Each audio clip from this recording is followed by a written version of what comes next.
ముఖ్యమంత్రి చంద్రబాబు నాయుడు గారు ఎన్నికలకు ముందు నేను సంపద సృష్టిస్తాను, ఈ రాష్ట్రాన్ని ఉద్ధరిస్తానని చెప్పి తను వెళ్ళిన ప్రతి ఊరిలో, ప్రతి సభలో, ప్రతి సందర్భంలో మాట్లాడడం జరిగింది.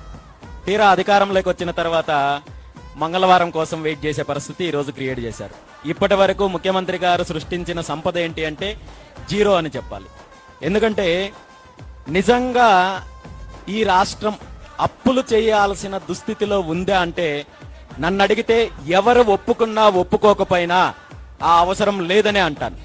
ఎందుకంటే రాష్ట్రంలో ఉన్న వనరులు ఏవైతే ఉన్నాయో, మైనింగ్ సంపద కావచ్చు, లేదంటే బీచ్ అండ్ మినరల్స్ కావచ్చు, ఒక్క నెల్లూరు జిల్లా ఉదయగిరి ప్రాంతంలో ఉన్న క్వార్జ్ మైన్ ని నేరుగా ప్రభుత్వ అధీనంలో చెయ్యగలిగితే ఈ రాష్ట్రంలో ఉన్న అప్పులన్నీ తీర్చేయచ్చు. కాదని ఎవరినైనా నిపుణులు చెప్పమని చెప్పండి. ఇలాంటి అవకాశాలు, ఇలాంటి వనరులు రాష్ట్రంలో బోల్డ్ అన్ని ఉన్నాయి.